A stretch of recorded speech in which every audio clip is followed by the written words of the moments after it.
Hello and welcome, whammon and gentlewomen of all ages, preferably ages closer to the high end of the teens, if you know what I mean. And welcome to the first episode of a series that I've been planning for a long time. I was trying to come up with like a dope name for the series, but fam, I found exactly what encapsulates exactly what I'm gonna be talking about. Only in anime. There are many things about anime that I love. There are many things about anime that are objectively freaking cringe. And now that you like anime, you may not notice it anymore, but it's objectively freaking cringe. So today, I'm more than happy to excitingly announce the first episode of Only in Anime, where I talk about specific and minute things that can only happen in the medium of anime and legit nowhere else. I say this is the first episode, definitely like and subscribe, because there may be a future Only in Anime 2, for example, and there might be different nuanced playoffs of this theme. For example, I'm working on a video, how non-anime fans see anime for the first time. That video is going to be extremely fun. I'm very happy to work on it. I may or may not be talking about Food Wars there for, well, obvious orgasmic reasons, but today something slightly more nuanced. Certain scenes and events that can only take place in anime. When I think of certain anime that can only work in anime, I think of things like Assassination Classroom. You know, an octopus tentacle monster that can move 20 times the speed of sound that threatens to destroy the earth unless he tutors a class for a year and they manage to successfully assassinate him. Yes, this is the plot to an anime, and it's goddamn amazing. So Assassination Classroom is something I've always considered something that can only work in anime, but that is an overall series. This video will not necessarily be talking about series that can only work in anime. I'm looking at you, Kill la Kill, but I'll be talking about very individual, minute points from different series that can only pop up in anime.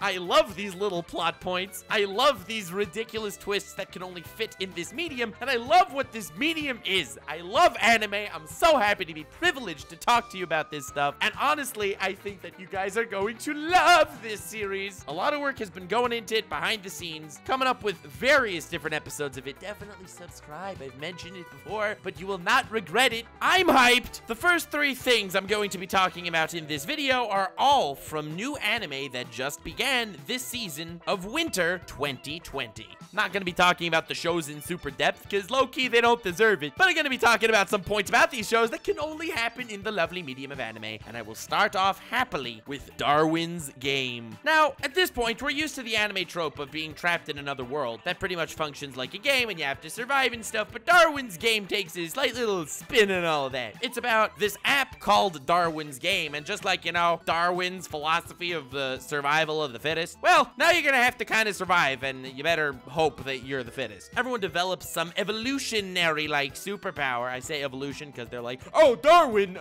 there's, like, evolution, so, we get superpowers! That is literally the logic, I kid you not, and it's hilarious. Well, the show's not hilarious, but the idea that this is supposed to be some sort of evolution is kind of funny, because it's like, oh, I've evolved to look at people's auras, because that's a thing. I've evolved to be able to telekinetically control these chains and rip people to shreds. Yeah, evolution at its finest. Anyway, in Darwin's Game, you can, like, on this app on your phone, challenge other people and then brutally have to kill each other in the streets. And it gets kind of gory. It's kind of edgy, kind of rough at certain points. Lots of blood. Don't watch it if you're the faint of heart. In fact, this isn't necessarily to recommend this series as much as I want to talk about how something like this can only work in anime. Until now, you're probably thinking, okay, we got some augmented reality type Pokemon Go Hunger Games shiz going on. Never ever thought I'd say Pokemon Go Hunger Games, but it kind of works to describe this. But Nux, this isn't necessarily something that can only happen in anime. It's like an interesting, edgy sci-fi concept that can be done right with correct character development. And that's where I stop you right here. At the point of me recording this, I only watched the first episode of Darwin's Game, which is 40 minutes long. And while I did get caught up in the overall edge of the episode, which was kind of cool, and the epic final battle between Psycho Bitch Whammon and main character, who has some crazy, awesome, broken, evolutionary sigil power, which I will not spoil, and all that fun stuff aside, there were these, like, very fundamental rules passed down in Darwin's Game that once you enter one of these Darwin's Game battle thingos, there is no way to end. It only ends when one of the characters dies, which is very gruesome. Yes, very gruesome indeed. So, of course, you have, like, characters dying, and it's very sad, and whenever the main character gets challenged, it's like, oh god, is he gonna be killed by this random wacko in a panda costume, or is there random wacko in the panda costume? And fact gonna die. Yes, it's an anime, have I mentioned? But the series is like playing up the main character. You know, very generic looking guy. In fact, they make Kirito stand out by standards of generic looking characters. And they have this psycho bitch woman who reminds me slightly of Yuno from Future Diary. And they're building up both of them and they get into a Darwin's game. Oh my god. One of them is gonna die. This is so sad. And of course, I'm thinking, how is this possible? How can they kill off one of the main characters in the first episode? That's ridiculous. Believe it or not, they don't. There is in fact a loophole, and this is where I talk about the only in anime type lovely aspect of the series. Psycho bitch woman, who's clearly a veteran at Darwin's game because she is wacko. Definitely waifu of the season. Don't quote me on that. She's like, God damn! I know a single way out of doing a Darwin's game. And the main character's like, oh my god, that's amazing. You were just trying to kill me like 3 seconds ago, but all of a sudden I trust you with my entire life and being. Yes, the only way is for one of party to forfeit. And he's like, oh my god, that's like the easiest thing in the world. And she's like, yes. And then they will become the other one's slave until they die. And he's like, wait, what? Okay, I forfeit. All of a sudden, bam! Psycho woman becomes the slave of the main character. The main character was, of course, so tired from the epic battle. He like passed out on the spot because he wasn't in danger anymore. And he wakes up. And the reason why I vividly remember this is because I was watching this with my brother. And I goddamn called it. Like the second he passed out, I'm like, bro, watch this. He is going to wake up naked in bed with the psycho bitch woman naked with him. And lo and behold, that is what happened. He wakes up, psycho bitch woman is naked in bed with him like, oh my god, you're finally awake. Hell yes, only in anime. This will never ever take place in any other media ever. I hope you like this lovely niche hobby of yours because this is what it's producing. I'm not here to talk about the overly popular anime necessarily in the only in anime episodes. No, no, no. I'm gonna talk about the absolute beautiful cringe that shows up literally everywhere. That's right, and the goddamn funniest part is that I called it. I cannot get over how hilarious it is. And you're all thinking, well, it was pretty obvious. I called it also, and that just means you've watched a crap ton of anime. 1 second, they're fighting to the death. The next second, okay, I'm your slave. He gets knocked out, bam, in bed with her naked. Anime, you're truly a gift given to us. Probably by Satan, but low-key, Satan, thank you. And speaking of thanking Satan for anime, let's talk about the next anime of winter 2020, and one specific scene from this anime that can only happen in anime. I mean, granted, the entire series can kind of only happen in anime, but this one scene in particular, it's like peak anime. Peak goddamn anime. Can you tell that I'm having fun with this? Oh my god! Subscribe, damn it! Next is from the anime Muranase Seton Gakuen. And in case you're unfamiliar with this bad boy of a show, probably are because it's not very popular this season and it's low-key not that great. But it's about a school where animal people and normal humans live in harmony. And they kind of make fun of each other and have like these weird racist jokes, like against the dog women and the donkey women and the horse women and like the llamas. Yeah, there are llamas. But that all aside, yes, it is 100,000% a plot that can only take place in anime. Imagine having a school where the main character knows literally every animal trivia fact on the face of the goddamn planet, and he hates animals, and he's in a world where he's in a school that's literally 3/4 animal women. I say animal women because like the animal dudes look more like animals than dudes, but the animal women are just cute girls with like dog ears or something, and it's like, oh my god, half animal, not at all a fetish. Hip hip hurrah! So anyway, so far I think you're pretty much on board with me that this is something that can only freaking happen in anime. I mean, I'm pretty sure we're on the same page as far as the weirdness scales. You won't find this anywhere else. But this one scene in particular, this caught me off guard by how anime it actually is. So walking down the hallway is the rich girl that everyone kind of hates, but also all the boys kind of swoon after because she's rich and hot, and she's like a majestic zebra woman or something, and she's walking her dog woman. Don't ask me. I don't understand the politics of this. I'm not trying to be racist here or anything. If you're a dog woman, I swear to God, I did not mean to hurt your feelings. And she's like threatening to hit dog woman because dog woman has an IQ of like 12, and all of a sudden the main character intervenes with amazing, very epic animal fact that will make you to swoon. And he's like, well, you think that you're so cool, don't you, Zebra Whammon? You can't make this shiz up. You think you're so high and mighty. And she's like, of course, I am related to horses, which makes me incredibly noble, smart, and I have cool zebra stripes and whatever. And he's like, well, that would be cool. And of course, this is in front of like the entire school. If zebras weren't closer related to donkeys than they were to horses. You thought you were so cool being related to horses. Majestic creatures, well, in fact, you are related to donkeys. And then like the screen pans over to like donkey dudes who are just like, well, they look a little spaced. They look like freaking donkeys. Not quite the most majestic creatures on the planet. And she's like, well, how can you prove that? And I would figure that this is like pretty general knowledge. If like half the population are animal women, then it's kind of something that's figure-outable. And he's like, well, of course I will show you. And he just politely walks up to her and she's like, oh yeah, let's see if you can. And he just grabs her, gently puts her over his shoulder while she's not flailing or doing anything. She just kind of blushes and he pulls her skirt down and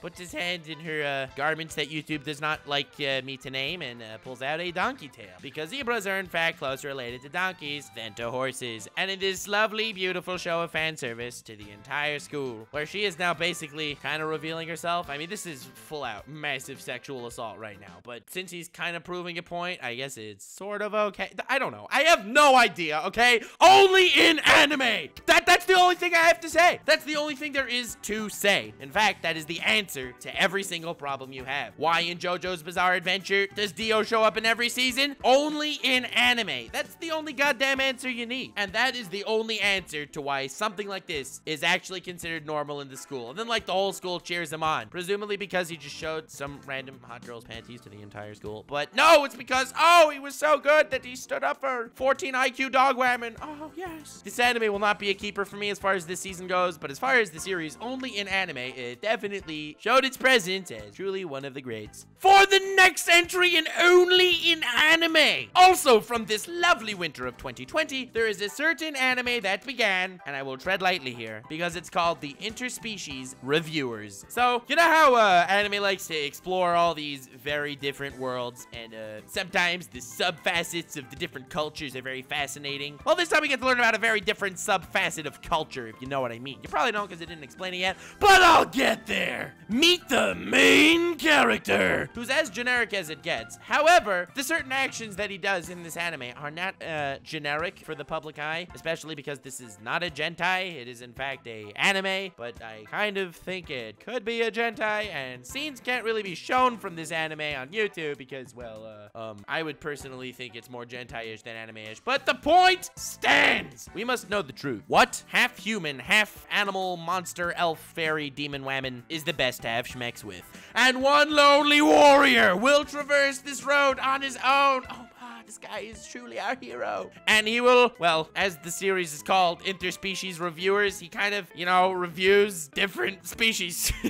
Literally, that's what it means. Oh my god. How is this something that's on, like, TV? But, I think, we all know the answer to that question. Only in anime! That's right, as he shacks up with elves, fairies, demons, and slimes, this man will be the connoisseur of our dreams to let us know exactly the pluses and minuses of every single species. Not exactly in the average fantasy type way, in the more hands-on style that anime likes to, keep us comfortable with. It's like, welcome to this world where prostitution is kind of allowed, and we will now proceed to schmecks everyone. Hurrah! This anime is like the second coming, if you know what I mean.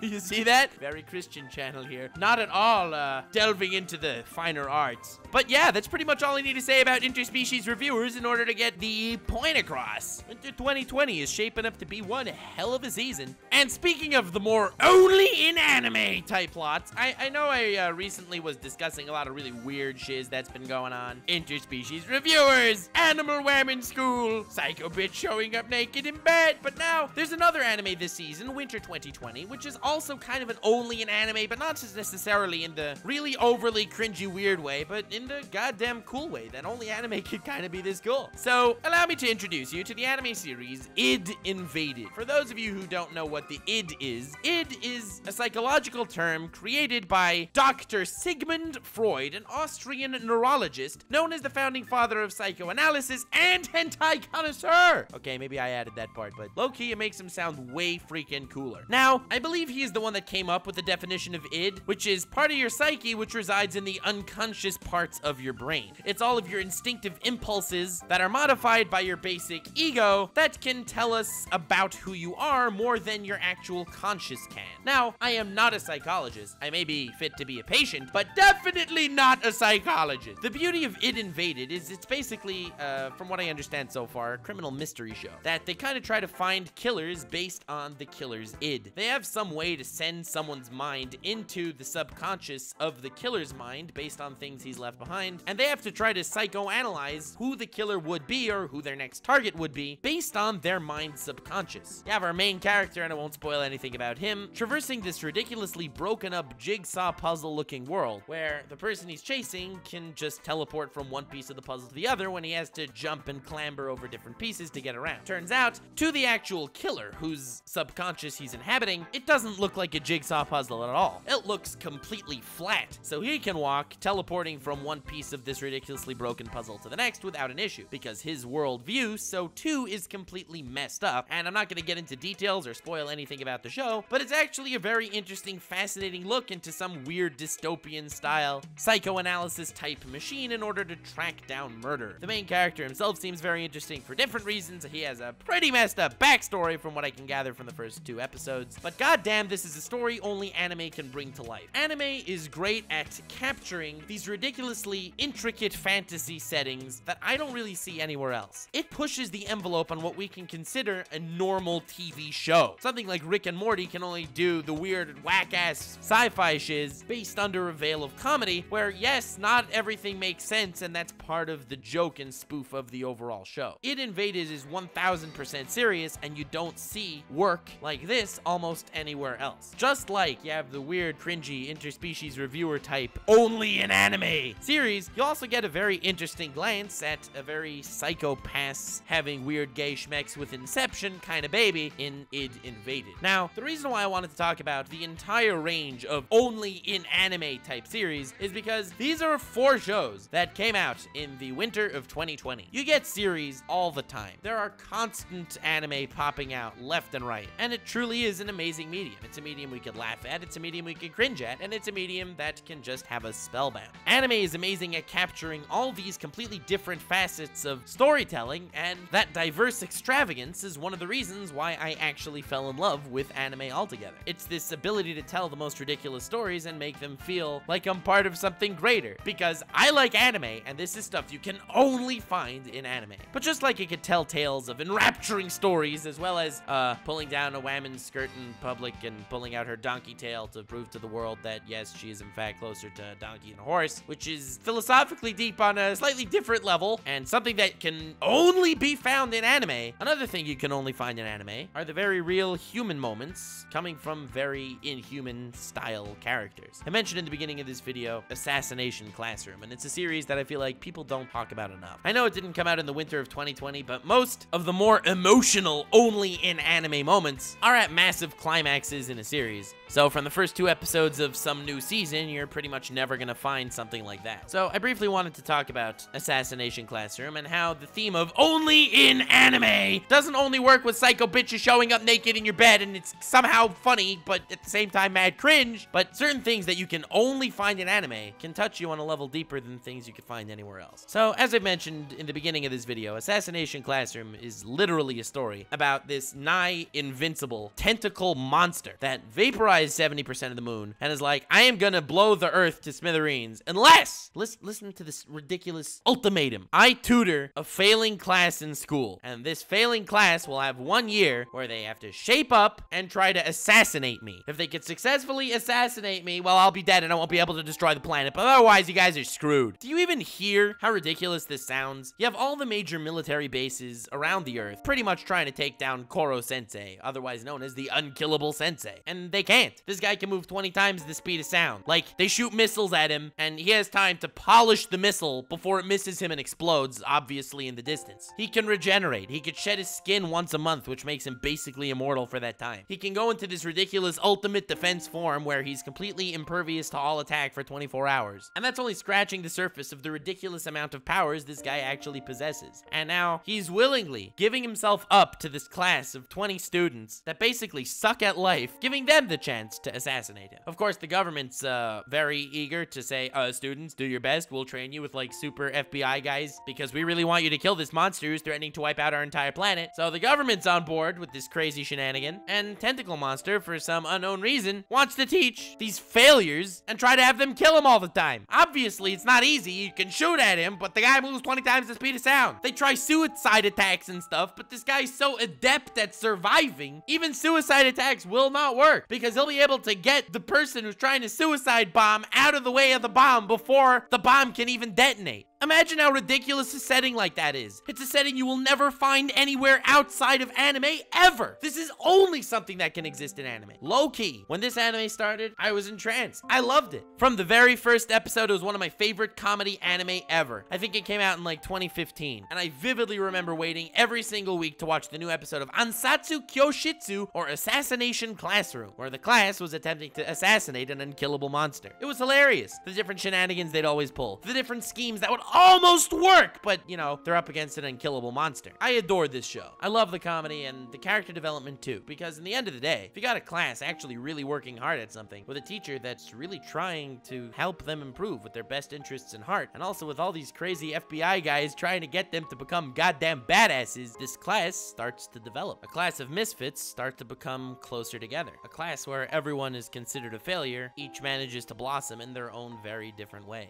A class full of strife where they hated each other begins to become a close-knit family. This is something they're not allowed to share with the outside world because obviously this is extremely top secret shiz, and because of that, their bonds only continue to grow. And because they're working harder at everything and their work ethic is improving, they're doing better in school, and they're doing better in their classes, and they're starting to get looked up to by people. Instead of being a band of misfits, now they're these goddamn inspirations. They continue to get closer and closer to this unkillable tentacle monster that wants to destroy the planet. Koro-sensei becomes a close friend. The students all continuously try assassination attempts, trying to kill this unkillable monster, but in the end of the day, he's way too good. They start loving Koro-sensei. They love all the ridiculous teachers that come and trying to train them in different arts where they can come up with different strategies to take him down. None of them work, so even though they're trying their hardest to get him, in the backs of their minds, in all of their subconscious, they know they will fail. But they try again and again and again, they get closer and closer, but in the end of the day, they're having so much fun doing it. They're having so much fun learning, growing, and bonding with this teacher that they're supposed to be assassinating. I'm talking in an almost melancholy tone, because when I think back about Assassination Classroom, while I love the overall comedy in the beginning of the show, and while just thinking about the plot makes me laugh because of how only in anime of a plot it actually is, it also makes me very sad. The climax of the first season is some of my favorite anime episodes, and the climax to the second season is just next level. Imagine reaching the end of a series like this, where you have characters in the class like Nagisa and Karma, and you have a character like Koro-sensei, this amazing character. Imagine reaching the end of a story like this. Now, I'm not gonna spoil the ending, but it's gonna go one of two ways. For whatever reason, they're gonna need to part ways. Imagine reaching the end where this inhuman creature is the most human character you can possibly imagine. Imagine an ending where you have to say goodbye to Koro-sensei.